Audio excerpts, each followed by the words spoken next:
Hello and welcome to Ag PhD. I'm Brian Hefty. And I'm Darren Hefty. Thanks for joining us today. We get so many questions throughout the year about improving soils. What about if you're chopping silage? We'll talk about that aspect of farming and how you can still improve your soils on today's show. One of the other steps you're going to need to improve your soils if you have low pH is lime. And you know what? There may even be a time when you have high pH and you may still put lime on. We're going to talk about the uses of lime and what it does in your soil on today's show. Now, one thing that lime won't do is eliminate our weed of the week. We'll show you how to do that a little later in the show. But first, here's our farm basics.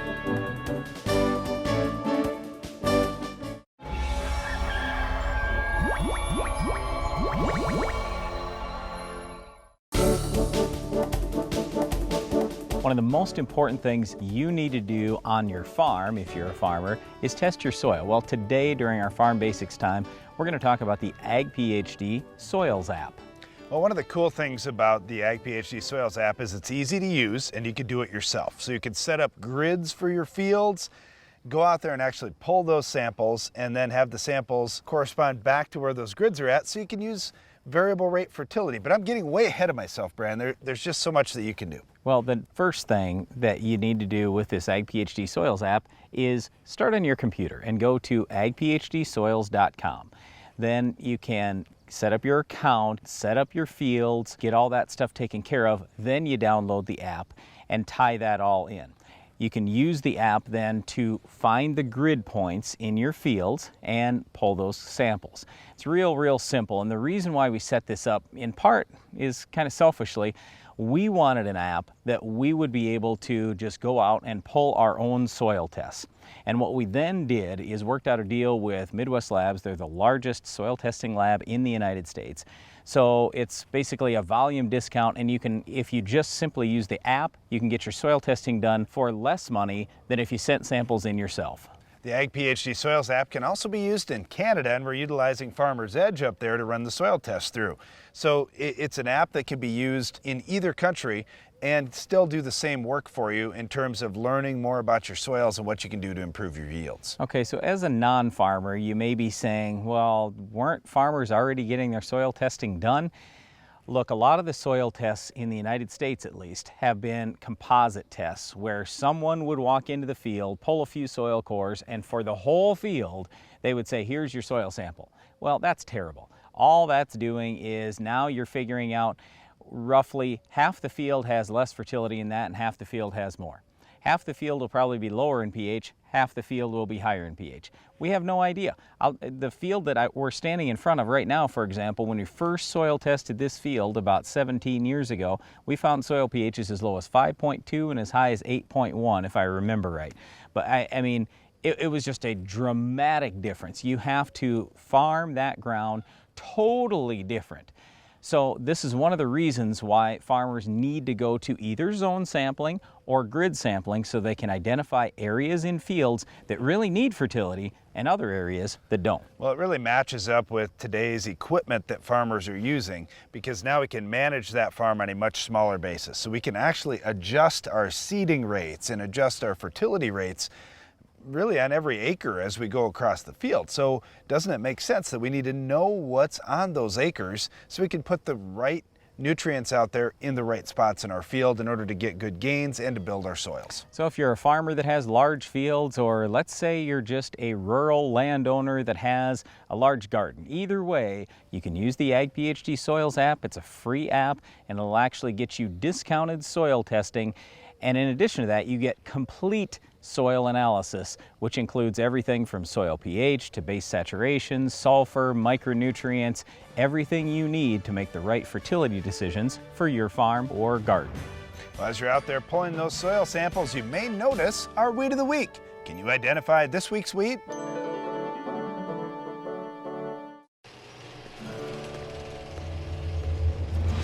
Out here, great yield starts with great weed control. That's why I choose the Roundup Ready Extend crop system, the system that makes the difference, because only I know what it takes out here. Yield's what it's all for. But keeping my fields clean all season, that's what it's all about. This is my field.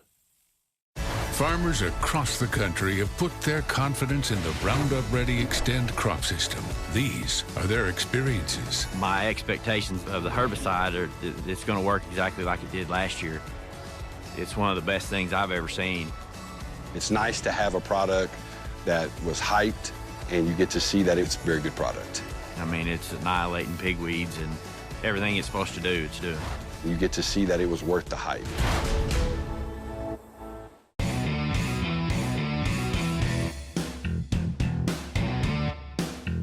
Leading the charge in strip tillage for more than a decade, the Soil Warrior brings the future to your farm today.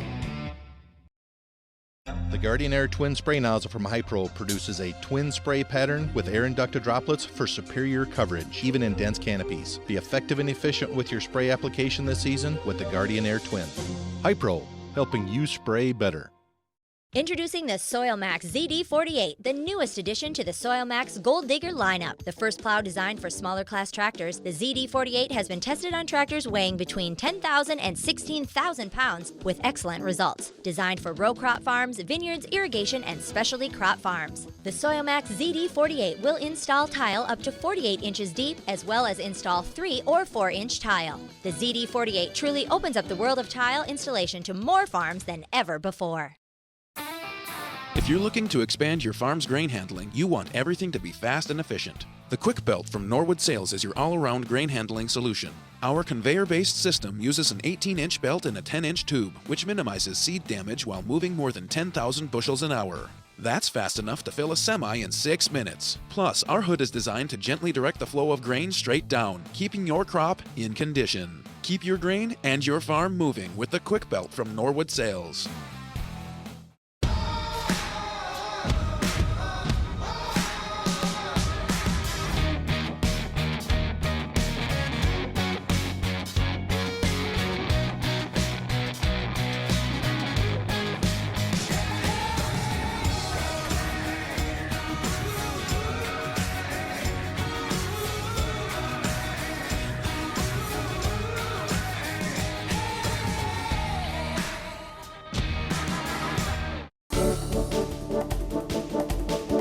One of the questions we get every year here at Ag PhD is, how much lime do I need for my soil, and do I even need lime? Well, there are a couple of situations that we talk about where lime is essential. The first one is low soil pH, and it all depends on what crop you're raising in terms of what's actually low. And then the other side is low calcium levels. When you're below 60% base saturation calcium, that's usually a case where we're going to recommend get some more calcium out there, and lime is one of the least expensive and best sources. Totally agree with Brian on these two situations, but the big thing is going to be finding where you have those spots out in your field. When we think about variable rate fertility or variable rate soil amendments that we're going to put out there, lime is absolutely number one. If you've got areas of your field that need the lime, we want to get it out there. And you certainly have areas that don't need the lime. Well, we want to avoid it in those areas. We don't want to create any issues by putting lime where we don't need it. All lime is calcium carbonate. So it doesn't sound like a bad thing because, hey, we're putting more calcium out in the field. But if you already have an overabundance of calcium, certainly you wouldn't need it in those areas of your farm. Here's what happens in that low pH soil when you add lime. Low pH soil is only that way because it has excess hydrogen. Well, when that combines with calcium carbonate, the end result is three things. You end up with more calcium, you have water, and you have carbon dioxide. So all three good things and nothing to get concerned about environmentally. Well, anyway, when you have low pH soil, you're going to get a lime recommendation. The first thing that we're looking for when we talk about lime and the quality of lime is the particle size. If you've got smaller particles, it will change your soil pH faster, and it will change it better or more, however you want to look at that. So for example, if let's say I'm at a 5.6 pH and I have really good lime, it might boost it all the way up to 6.3 or 6.5 right where I'm going. If I have a poor quality lime, great big particle size, might only bump that pH up to 5.7 or 5.8. So we're looking for very small particles when we talk about lime. That's the number one factor. The next thing you want to look at is really the nutrient makeup of that lime. So we'd like to see a complete analysis of the lime to see what other nutrients are in there. Oftentimes, if we're talking about water treatment plant lime or lime coming from a sugar beet plant or something like that, there may be other nutrients in there that you should be aware of. Now, the primary nutrient that I'm concerned about is magnesium. If you've got a soil that's high in magnesium and low in calcium, as Brian had identified before, that low calcium field, well, we want to have a lime source that's high in calcium but really low in magnesium. We'd call that a calcitic lime. Now, if you've got a lime that has a lot of magnesium and quite a bit of calcium too, that's a dolomitic lime. Now, there are some situations where we need both calcium and magnesium. A dolomitic lime would be just fine in those situations, but in others, we want the high calcium calcitic lime. Now, it's possible, even if you have high pH, that we may recommend lime. The reason would be if you need to get a certain amount of calcium in that soil, we're typically looking for at least 60% base saturation calcium. I'd prefer 65, but at least 60%. Then we may say, you know what, let's go ahead and get some lime out there. Your pH isn't going to get a lot worse. It's already 8, 8.5, something like that. One of the most important things in soil is having lots of calcium. Calcium is a big molecule compared to magnesium, which is very small. If you have more of the big molecules out there, more of that big calcium, then you're going to have better soil porosity, you're going to have better drainage, you're going to be able to flush some of that excess magnesium and salts out of that soil, and you'll find over time your soil is healthier. Now, if you have really low pH and you way overdo it on calcium, you can raise that pH all the way up into the low 7s. We've done that on our own farm, and here's the whole thing, and this is the reason why we are such big proponents of variable rate lime. So the person who was spreading our lime didn't have variable rate stuff. All they could do was 6 tons per acre. Okay, we knew it was really good lime. We knew it was going to raise the pH quite a bit, and so we basically said, hey, stay out of these certain areas. We don't want the pH any higher. But even so, we still got a little too much lime in a bunch of areas on our farm, so we took our pH all the way past the ideal range for corn, soybeans, and wheat at 6.3 to 6.8, all the way into the low 7s. Now we're working on getting that back down again. One question we get about lime is how quickly is it going to act in your soil? Now, a little bit is going to depend on your tillage system here and your rainfall. So when you have high rainfall to move it down through that soil, you're going to get a little quicker activity out of the lime.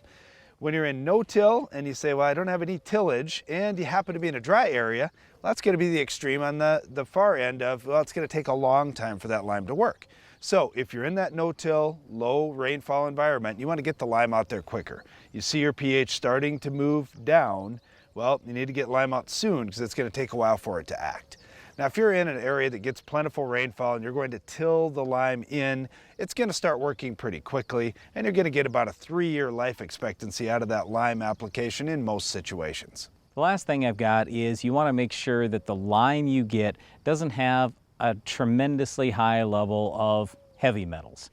If you have very many heavy metals, that could be detrimental to your soil over time. So just make sure you're getting that lime tested for that as well.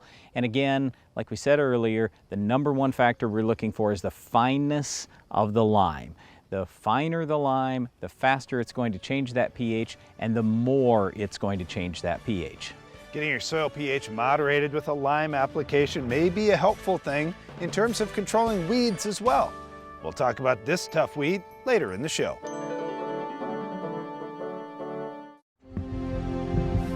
No 2 seasons are the same. Each brings its own set of challenges, and you've seen a few. So many threats, and not one single thing can be taken for granted.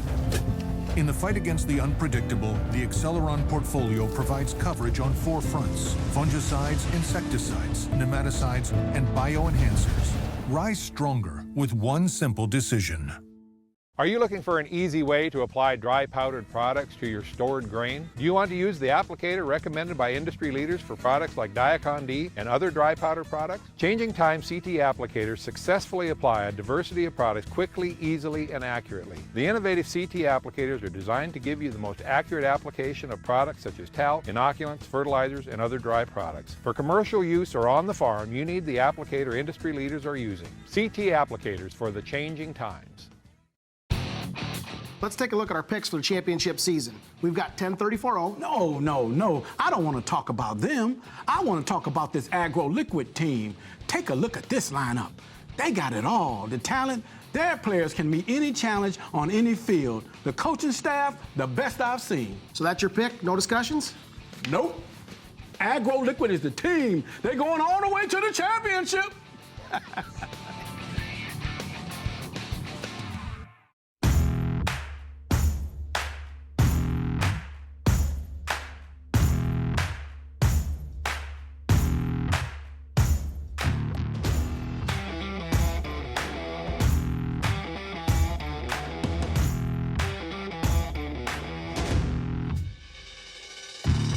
Morton is eager to make the building you've always dreamed of a reality. Visit us online at mortonbuildings.com.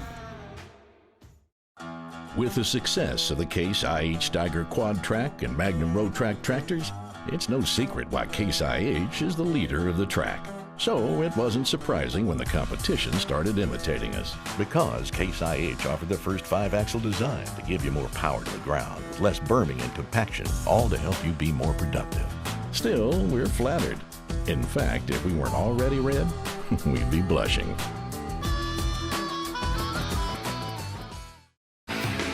At Estes Performance Concaves, we know how valuable your time is at harvest. That's why we designed the new XPR concave system. The XPR system is the #1 performance concave system on the market, surpassing the rest in both speed and efficiency, ensuring every last grain from your field gets into your tank. Plus, XPR concaves work for all row crops. No more changing concaves, meaning you have less downtime. Take back your bushels this harvest. Get Estes Performance Concaves in your combine today. One of the questions we get real commonly is, hey, I'm going to cut silage. How do I still improve my soil even with taking all that above ground material off the field? You know, this is a great question, because we're recognizing that the above ground organic material is leaving the field, but we're concerned about building organic matter down in the soil. So those are two different things, and I think having that definition of organic matter is different below ground than organic material, all the stalks and leaves and husks above ground. Well, basically organic matter is decomposed plant or animal residue, not just the plant or animal residue. It has to be decomposed. Well, University of Minnesota Morris did like a 30-year study, and I'm paraphrasing here, but basically what they found is that if you left the roots intact below ground, you still had a real good chance to at least maintain organic matter levels even with cutting silage, or even possibly increase organic matter percentage just a little bit over time. In the study, they left one piece of ground where they chopped silage every year for many years, and then the other piece of ground, they didn't take any silage off, but they did conventional tillage. So they left all the residue out in the field, and what happened is the organic matter levels ended up being about the same. So they didn't hurt themselves taking all that plant matter off with silage. So if you're in a situation where you say, well, I'm cutting silage on a field every other year, or you know, I'll do it for a couple of years and then I'll rotate to something else, you're not in a situation where you have to lose organic matter. You can still maintain things. Just don't do the tillage and leave those root balls intact. The other thing that we would often recommend is putting manure back onto that ground. Obviously, you're in a livestock situation, or you're supplying livestock feed for someone if you're cutting silage and taking all that above ground material off the field. So just try to work out a deal so you can get manure back on at least a somewhat regular basis. That also can help build your organic matter levels over time. All right, one other thing we get questioned about with this is, all right, if I'm going to leave those root mass, that root ball intact, how do I do things? Now you could say, well, I'm going to go no-till in between the rows. You could even do strip-till halfway in between the rows, because think about it. Where's that root ball at?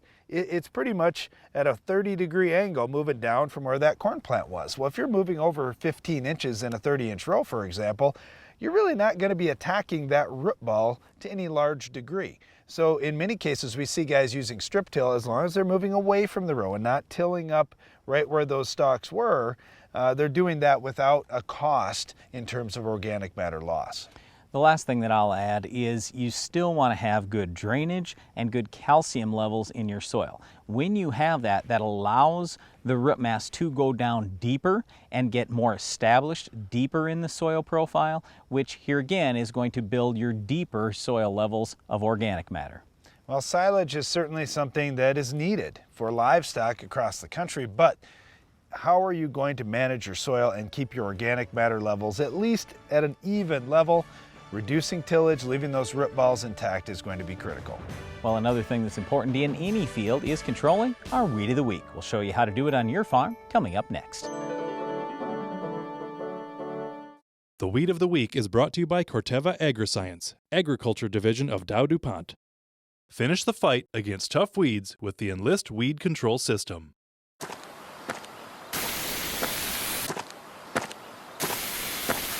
Weeds are tough, but we're tougher. With unrivaled weed control, reduced drift, and near zero volatility. So, who's tough now?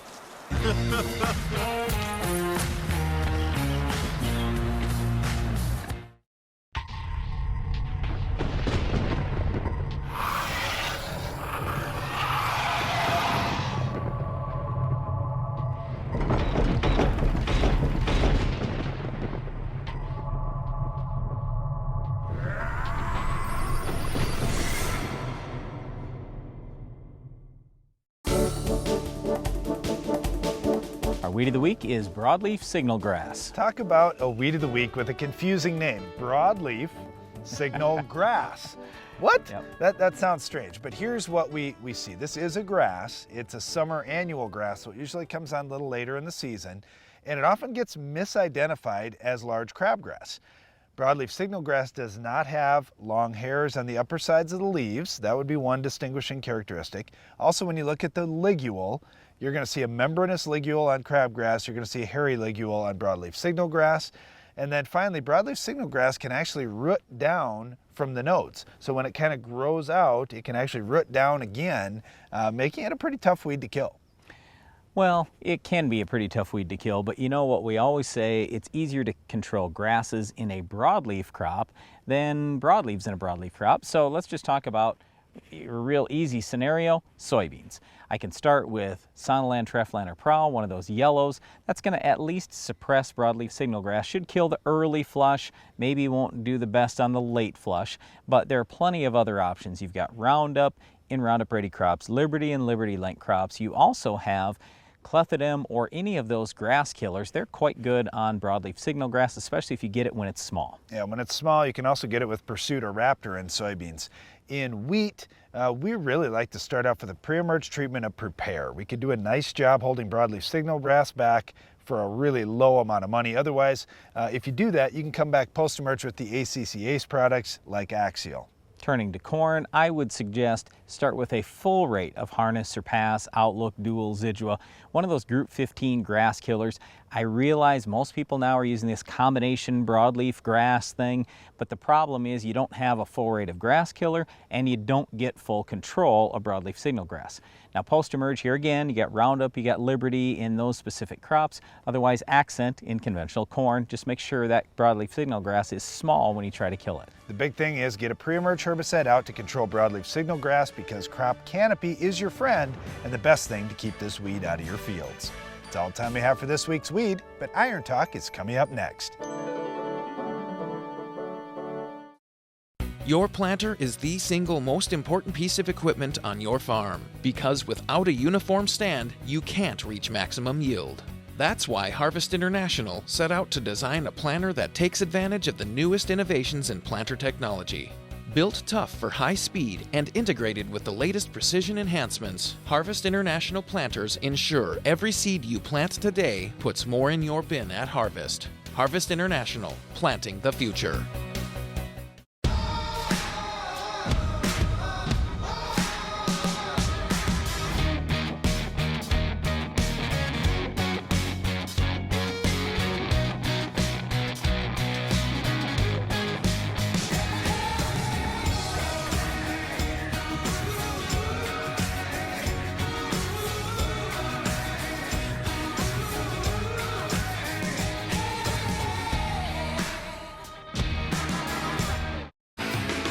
At Estes Performance Concaves, we know how valuable your time is at harvest. That's why we designed the new XPR concave system. The XPR system is the #1 performance concave system on the market, surpassing the rest in both speed and efficiency, ensuring every last grain from your field gets into your tank. Plus, XPR concaves work for all row crops. No more changing concaves, meaning you have less downtime. Take back your bushels this harvest. Get Estes Performance Concaves in your combine today.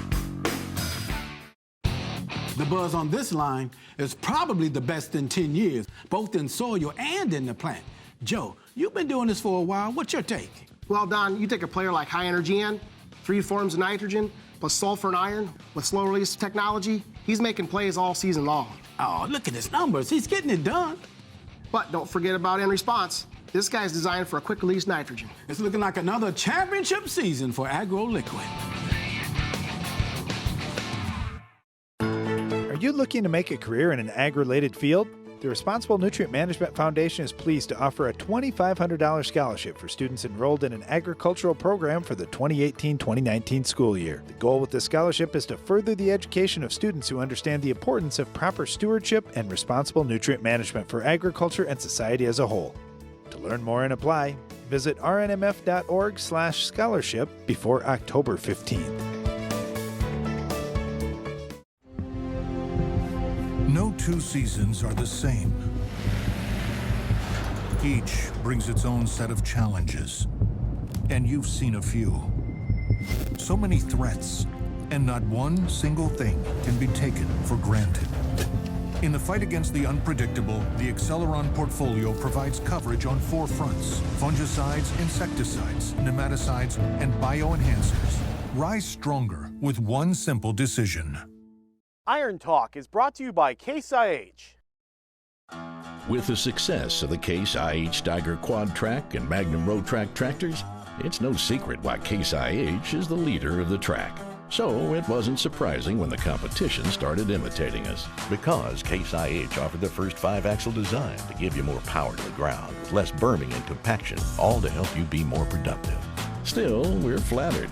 In fact, if we weren't already red, we'd be blushing.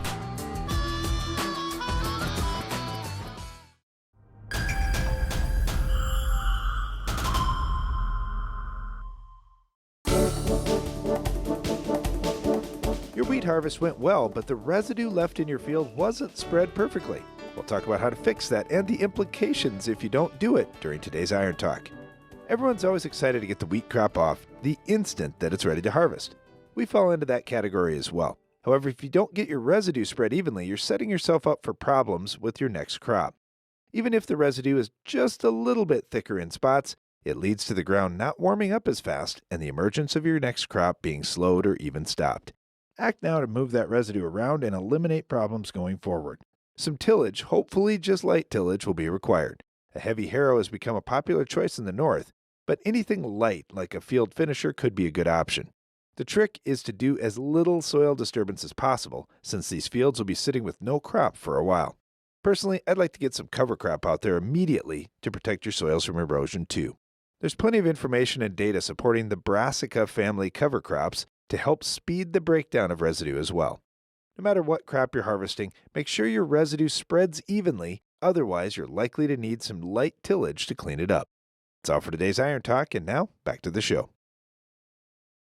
That's all the time we have for today's show, but before we go, we want to invite you to check out the Ag PhD Insider magazine. You can go to agphdinsider.com to learn more or to subscribe. And don't miss the next Ag PhD TV show. We'll have another Weed of the Week, Iron Talk, Farm Basics, and a whole lot more. I'm Darren Hefty. And I'm Brian Hefty. Thanks for watching Ag PhD.